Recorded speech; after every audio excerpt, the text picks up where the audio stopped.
पिछले लगभग 10,000 वर्षों तक इंसानों का जीवन सूरज और मौसम के अनुसार चलता रहा।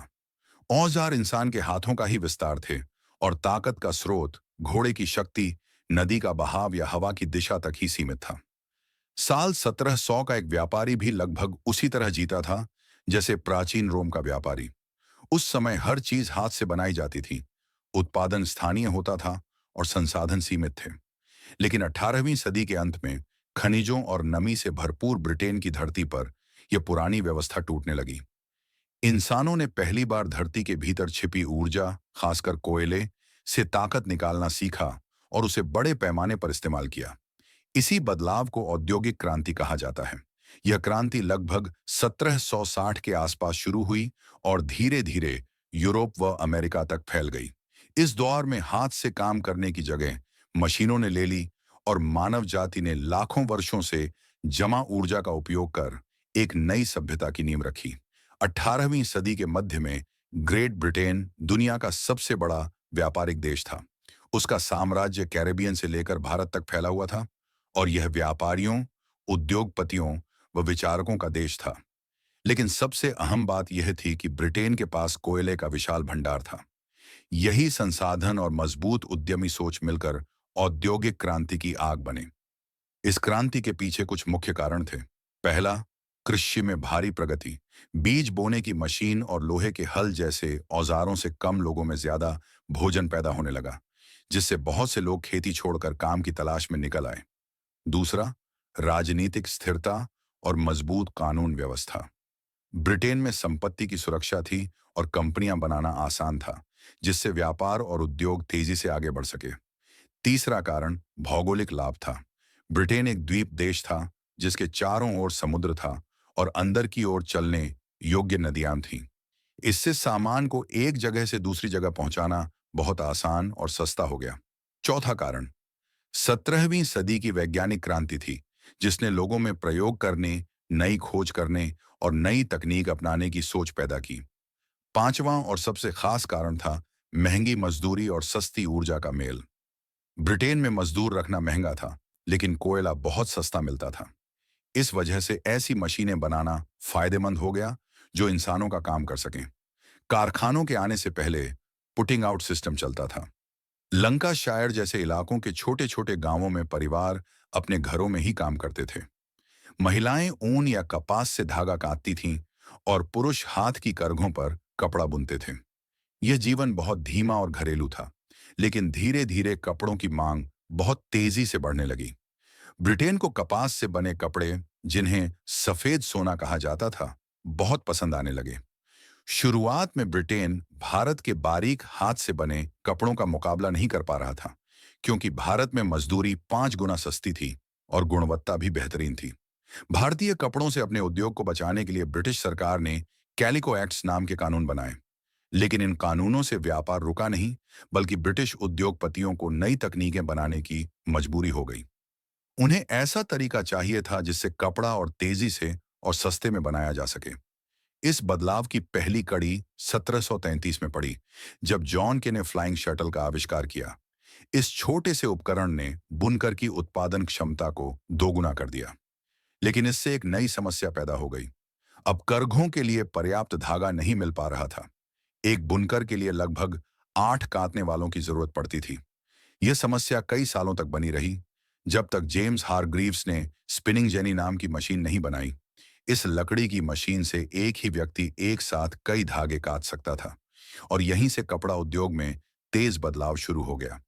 यह मशीन इतनी छोटी थी कि एक झोपड़ी में रखी जा सकती थी, लेकिन यही कारखाने की ओर पहला कदम था। इसके बाद रिचर्ड आर्कराइट सामने आए। वह ऐसे व्यक्ति थे जो आविष्कारकों को आगे बढ़ाते थे और अपने पेटेंट को कानून के जरिए सख्ती से सुरक्षित रखते थे। उन्होंने वाटर फ्रेम नाम की मशीन बनाई, जो घर में रखने के लिए बहुत बड़ी थी और जिसे चलाने के लिए तेज बहती नदी की शक्ति चाहिए होती थी। आर्कराइट ने दुनिया की पहली असली कपास मिल बनाई और यह साबित कर दिया कि अब उत्पादन केवल परिवार का काम नहीं रहा, बल्कि एक औद्योगिक प्रक्रिया बन चुका है। कुछ ही वर्षों बाद सैमुअल क्रॉम्पटन ने दोनों मशीनों की खूबियों को मिलाकर स्पिनिंग म्यूल बनाई। यह मशीन इतना बारीक और मजबूत धागा बनाती थी, जो हाथ से बनाए गए धागे से कहीं बेहतर था। इसका असर हैरान करने वाला था। 1750 में ब्रिटेन सिर्फ 25 लाख पाउंड कच्चा कपास आयात करता था, लेकिन 1850 तक यह मात्रा बढ़कर 588 मिलियन पाउंड तक पहुंच गई। कभी छोटा सा कस्बा रहा मैनचेस्टर अब कॉटन पोलिस कहलाने लगा। यह 900 कारखानों का शहर बन गया, जहां आसमान हमेशा कोयले के धुएं से ढका रहता था और हवा में हजारों मशीनों की आवाज गूंजती रहती थी। लेकिन जैसे जैसे कपड़े सस्ते होते गए, इंसानी कीमत बढ़ती गई। हाथ से बने भारतीय कपड़ों की गुणवत्ता कई दशकों तक बेहतर रही, लेकिन ब्रिटिश मशीनें इतनी ज्यादा उत्पादन करने लगीं कि वे भारतीय कारीगरों से सस्ता कपड़ा बेचने लगीं। इससे भारत का एक पूरा उद्योग बर्बाद हो गया और लाखों लोग बेरोजगार हो गए। जब कपड़ा उद्योग पूरी दुनिया को कपड़े दे रहा था, उसी समय धरती के नीचे एक और क्रांति चल रही थी। कोयले की बढ़ती मांग को पूरा करने के लिए खदानें और गहरी की जाने लगीं, लेकिन वहां एक बड़ी समस्या थी, पानी। खदानों में बार बार पानी भर जाता था और पुराने पंप उसे बाहर निकालने में नाकाम थे। इसी मजबूरी ने भाप के इंजन, स्टीम इंजन के जन्म का रास्ता तैयार किया। 18वीं सदी के अंत में थॉमस न्यूकोमेन ने पहला सफल पिस्टन वाला भाप इंजन बनाया। ये इंजन बहुत बड़े और भारी होते थे और खदानों के मुहाने पर लगाए जाते थे। आज के मानकों से देखें तो ये बहुत ज्यादा ऊर्जा बर्बाद करते थे, लेकिन क्योंकि खदानों पर कोयला बहुत सस्ता था, इसलिए यह कोई बड़ी समस्या नहीं मानी गई। इन इंजनों की वजह से खनन में तेजी आई और मजदूर पहले से कहीं ज्यादा धरती के भीतर गहराई तक काम कर पाए। असल बदलाव तब आया जब स्कॉटलैंड के जेम्स वॉट ने यह समझा कि न्यूकोमैन इंजन हर बार चलने पर अपने सिलेंडर को ठंडा कर देता है, जिससे भाप की बहुत ज्यादा बर्बादी होती है। अपने साझेदार मैथ्यू बोल्टन की मदद से जेम्स वॉट ने एक ऐसा इंजन बनाया जिसमें अलग कंडेंसर लगाया गया। इस एक सुधार से इंजन की क्षमता इतनी बढ़ गई कि वह पुराने इंजनों की तुलना में बहुत कम कोयला इस्तेमाल करने लगा। बाद में जब वॉट के इंजन को घुमाने वाली रोटेटिव मशीन के रूप में विकसित किया गया, तो वह सीधे कारखानों की मशीनें चलाने लगा। अब पहली बार इंसान हवा, पानी या जानवरों की ताकत पर निर्भर नहीं रहा। कारखाने अब नदी के किनारे ही नहीं, कहीं भी बनाए जा सकते थे। भाप का इस्तेमाल हर जगह होने लगा। भट्टियों की आग को हवा देने में, लोहे को पीटने में और करघों को चलाने में। हर साल हजारों हॉर्स पावर की ताकत के साथ मशीनी मजदूरों की एक अदृश्य फौज बढ़ती चली गई। भाप ने लोहा उद्योग को भी पूरी तरह बदल दिया। सदियों तक लोहे को गलाने के लिए लकड़ी से बने कोयले, चारकोल का इस्तेमाल होता था, जिससे यह उद्योग जंगलों पर निर्भर रहता था। लेकिन डार्बी परिवार के प्रयोगों से यह साबित हुआ कि कोयले से बना कोक भट्टियों को चला सकता है। इससे बहुत बड़ी भट्टियां बन सकीं और उत्पादन में जबरदस्त बढ़ोतरी हुई। जब कास्ट आयरन सस्ता और आसानी से मिलने लगा, तो वह इमारतों और पुलों का मुख्य निर्माण सामग्री बन गया। इसका एक प्रसिद्ध शुरुआती उदाहरण आयरन ब्रिज है, जिसने दुनिया को यह संकेत दिया कि एक नया युग शुरू हो चुका है। बहुत कम लोग 40 साल की उम्र तक जीवित रह पाते थे, लेकिन उन्हीं की मेहनत से पुल, कारखाने और बाद में रेलवेज बने, जिन्होंने पूरी दुनिया को आपस में जोड़ दिया। जैसे जैसे कारखाने बढ़े, वैसे वैसे ब्रिटेन का पूरा भूदृश्य हमेशा के लिए बदल गया। यह समय था तेज शहरीकरण का। सन 1800 में दुनिया की सिर्फ 3% आबादी शहरों में रहती थी, लेकिन सदी के अंत तक यह संख्या लगभग 50% के करीब पहुंच गई। लोग गांवों से शहरों की ओर टूट पड़े। गांवों में साझा जमीनों के खत्म होने से लोग मजबूर हुए और शहरों में मिलों में मिलने वाली नियमित मजदूरी के लालच ने उन्हें खींच लिया। इस नए युग का सबसे बड़ा उदाहरण मैनचेस्टर बना। 1717 में जहां इसकी आबादी सिर्फ 10,000 थी, वहीं 20वीं सदी की शुरुआत तक यह बढ़कर 23 लाख से ज्यादा हो गई। लेकिन यह बढ़ोतरी बहुत तेज और बिना किसी योजना के हुई। इतनी जल्दी आए लोगों के लिए न तो पर्याप्त पैसा था और न ही ढंग के घर। परिवार भीड़ भाड़ वाली झुग्गियों में रहने लगे, जहां कच्ची जमीन, गंदगी और शौचालय जैसी बुनियादी सुविधाएं भी नहीं थीं। समाज विचारक फ्रेडरिक एंगल्स ने अंग्रेज मजदूर वर्ग पर लिखते हुए मैनचेस्टर की पिछली गलियों को पत्थरों का रेगिस्तान कहा। उन्होंने नदियों को रासायनिक कचरे और गंदे पानी से हरा होते देखा। तरक्की की बदबू लोगों की रोजमर्रा की जिंदगी का हिस्सा बन चुकी थी। साफ पानी एक लग्जरी था और हैजा और टाइफॉइड जैसी बीमारियां आम थीं। 19वीं सदी के मध्य में इन औद्योगिक शहरों में औसत आयु बहुत गिर गई। कुछ इलाकों में तो 5 साल से पहले ही आधे से ज्यादा बच्चे मर जाते थे। कारखानों के अंदर एक बिल्कुल नई तरह की सख्त व्यवस्था लागू हुई। गांवों में काम सूरज और मौसम के हिसाब से होता था, लेकिन कारखानों में काम घड़ी के हिसाब से चलता था। इंसानों को मशीनों की रफ्तार के अनुसार खुद को ढालना पड़ा। बाल मजदूरी पहले भी थी, लेकिन औद्योगिक व्यवस्था ने इसे और ज्यादा कठोर और साफ दिखाई देने वाला बना दिया। 8 साल तक के बच्चे काम पर लगाए जाते थे। कुछ बच्चों को चलती मशीनों के नीचे घुसकर गिरे हुए कपास के टुकड़े उठाने पड़ते थे, तो कुछ को टूटे धागे ठीक करने के लिए मशीनों के बीच भेजा जाता था। उन्हें बड़ों की मजदूरी का सिर्फ 10% तक दिया जाता था। बच्चों को इसलिए भी रखा जाता था क्योंकि वे छोटे होते थे और उन्हें आसानी से काबू में रखा जा सकता था। इस हालात ने समाज में एक गहरा संकट पैदा किया।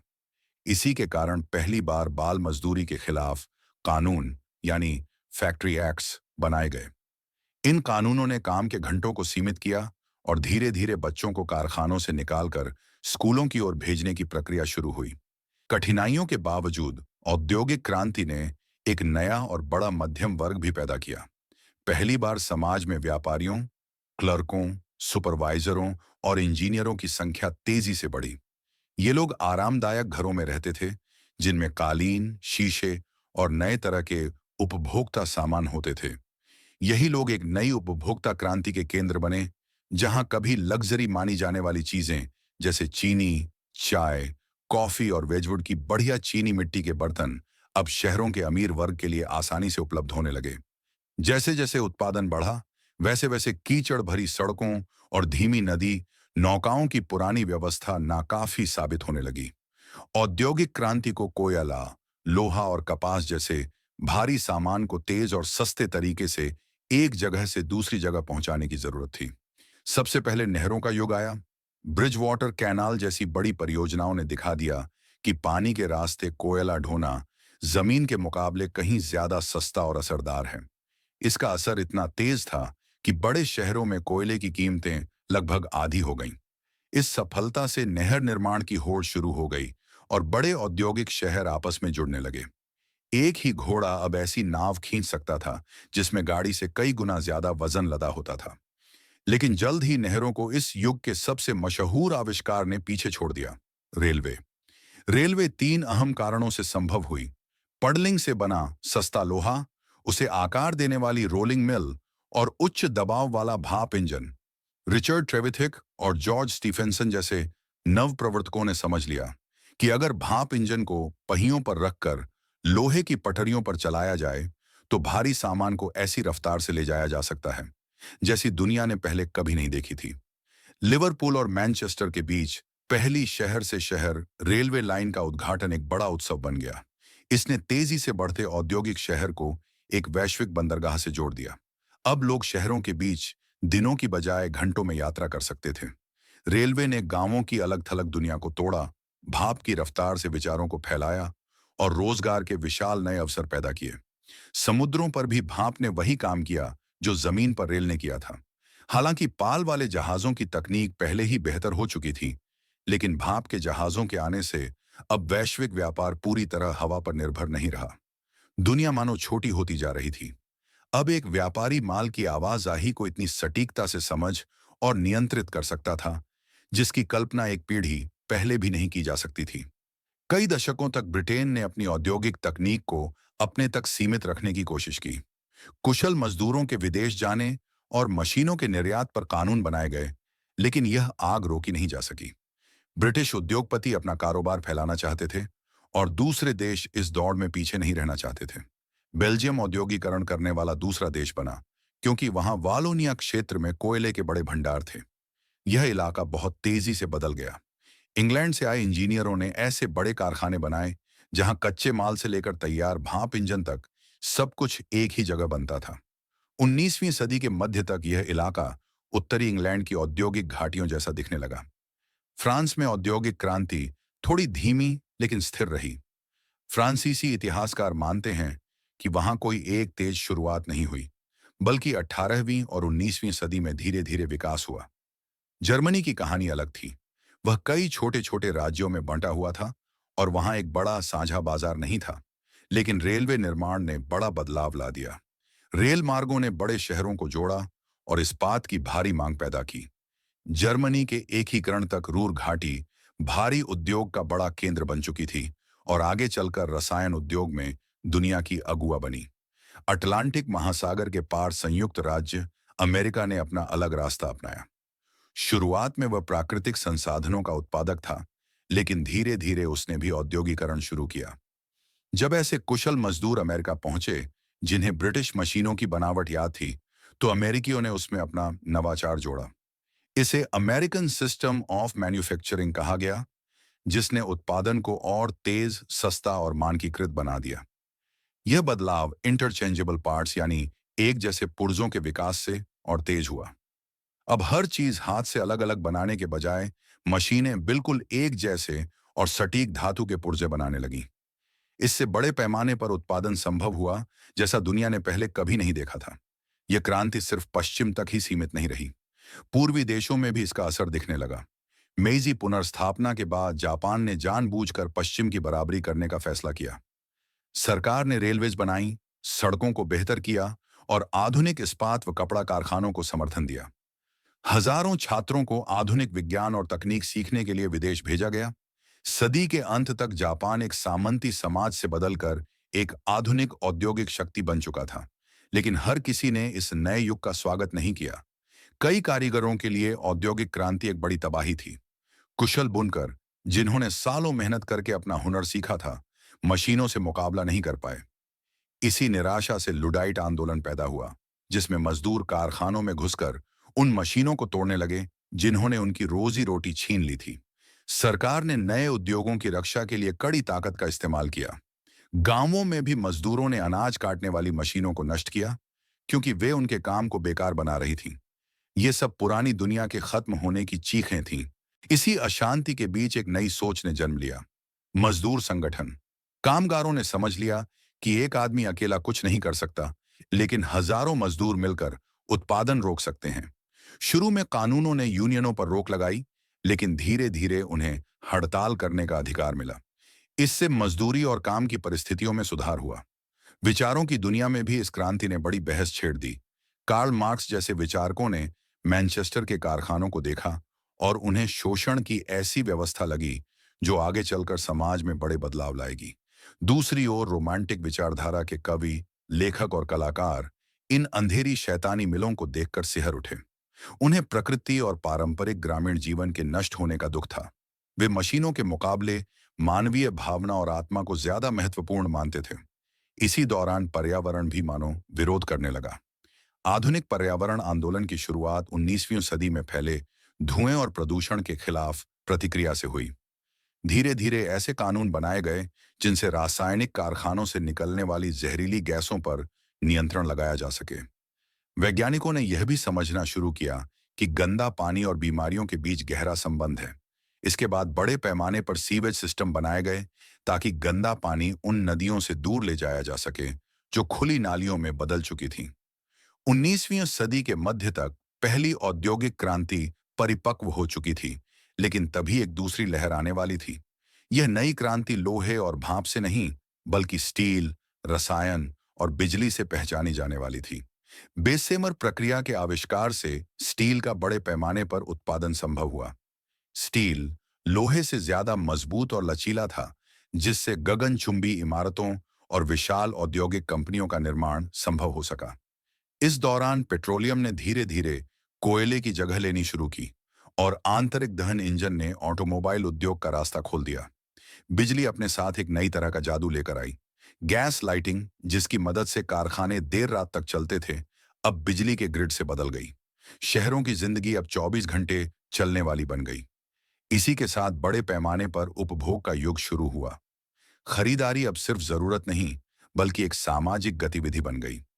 बड़े बड़े डिपार्टमेंट स्टोर लोगों को तरह तरह के सामान से आकर्षित करने लगे।